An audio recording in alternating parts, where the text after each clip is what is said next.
Traffic चालान के cases का निस्तारण भी राष्ट्रीय लोक अदालत में करने वाले हैं, जिसमें कि बिहार सरकार की एक नई योजना आई है, जिसके तहत 90 दिनों से ज्यादा लंबित ट्रैफिक चालान के मामलों में 50% की छूट होगी। तो ये मुझे लगता है कि लोगों को इसका पूरा लाभ उठाना चाहिए। और कल की जो राष्ट्रीय लोक अदालत आयोजित होने वाली है वो हमारे पोलो ग्राउंड लहरियासराय के लिए है। बेनीपुर बिरौल में हमारा सिविल कोर्ट जो है उसके परिसर के निचले स्तर पर होने वाला है। तो वहां पे आकर आप अपने जितने भी ट्रैफिक चालान हैं उस मामलों को आप निस्तारण कर सकते हैं।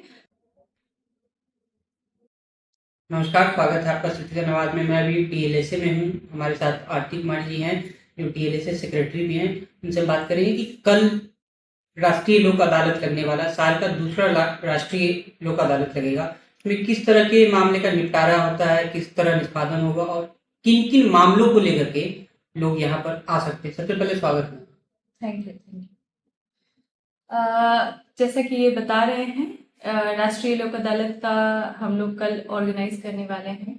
तो जैसा कि हम जानते हैं, लोक अदालत एक वैकल्पिक विवाद निस्तारण करने की प्रक्रिया है जो गांधीवाद के सिद्धांतों पर आधारित है, जिसमें दोनों पक्षों की आपसी सहमति से विवाद का निस्तारण किया जाता है। तो बेसिकली जो नालसा है, राष्ट्रीय विधिक सेवा प्राधिकार नई दिल्ली, वो हर साल 4 बार राष्ट्रीय लोक अदालत का आयोजन करवाती हैं।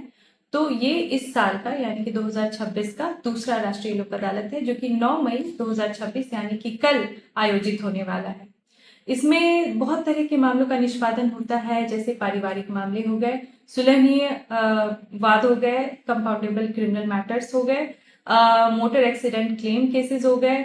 इसमें आपके बिजली bill, electricity bill, water bill, इस तरह के केसेस भी हो गए। तो जो सुलहनीय वाद है, चेक बाउंस के केसेस हो गए, जिसमें पक्षकार तैयार हैं आपसी सुलह करने को, वैसे विवादों का निस्तारण इसमें हम एक दिन में करते हैं। तो हम अगर इसमें देखते हैं तो हमारा समय, हमारी ऊर्जा और हमारा धन तीनों की बचत होती है और हमारे रिश्ते भी बचते हैं।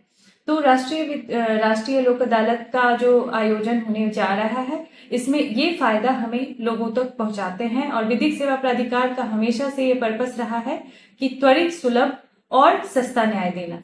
तो हम लोग इसमें हमेशा से आगे। अगर मैम इसमें अगर कोई आना चाहे अपना मामला को निपटारा कराने के लिए, किस तरह आएंगे? इसमें ऐसे जिनका विवाद कंपाउंडेबल नेचर का है, जो इसमें सुलहनीय योग्य है, वो डायरेक्ट भी आ सकते हैं। और अगर कोर्ट में लंबित है तो उनको वो कोर्ट में भी उनकी तरफ से नोटिस जाता है, वैसे भी कोर्ट में भी आ सकते हैं और वहां पे वो सुलह कर सकते हैं। प्री सीटिंग में वो उनके बीच बातचीत होती है और उसके बाद सुलह होने के बाद फिर लोक अदालत में उनका निस्तारण होता है। तो जिनको नोटिस नहीं भी गया है, ऐसे भी लिटिगेंट इसमें लोक अदालत में आकर अपने विवाद का निस्तारण करा सकते हैं। मैम एक और सवाल है कि इस बार ट्रैफिक चालान को लेकर के क्या ये है? हाँ, इसमें कुछ रिबेट वगैरह है? जी बिल्कुल। इस बार मुझे बताते हुए बहुत ही प्रसन्नता हो रही है कि ऑनरेबल माननीय उच्च न्यायालय पटना के निर्देश के बाद, हमें सफल प्रयासों के बाद इस बार हम ट्रैफिक चालान के केसेस का निस्तारण भी राष्ट्रीय लोक अदालत में करने वाले हैं, जिसमें कि बिहार सरकार की एक नई योजना आई है, जिसके तहत 90 दिनों से ज्यादा लंबित ट्रैफिक चालान के मामलों में 50% की छूट होगी। तो ये मुझे लगता है कि लोगों को इसका पूरा लाभ उठाना चाहिए। और कल की जो राष्ट्रीय लोक अदालत आयोजित होने वाली है वो हमारे पोलो ग्राउंड लहरियासराय के लिए है। बेनीपुर बिरौल में हमारा सिविल कोर्ट जो है उसके परिसर के निचले स्तर पर होने वाला है। तो वहां पे आकर आप अपने जितने भी ट्रैफिक चालान हैं उस मामलों को आप निस्तारण कर सकते हैं राष्ट्रीय लोक अदालत। अंत में हमारे चैनल के माध्यम से उन लोगों को क्या कहना चाहेंगे जो कोर्ट कचहरी के चक्कर लगाते हैं, थाना के चक्कर लगाते हैं, जिनका केस रजिस्टर्ड नहीं किया जाता है? मुझे ये कहना है कि मेल न्याय की आत्मा है, तो हमें इस बात को हमेशा आत्मसात करना चाहिए।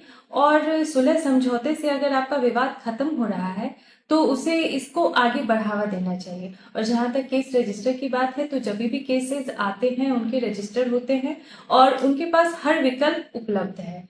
तो आप उस विकल्प को अपनाएं और जिला विधिक सेवा प्राधिकार आपकी सेवा में हमेशा तत्पर। तो अगर कोई परेशानी किसी भी तरह की है तो जिला विधिक सेवा प्राधिकार के कार्यालय आ सकते हैं। मैम बहुत बहुत धन्यवाद हमसे बात। धन्यवाद।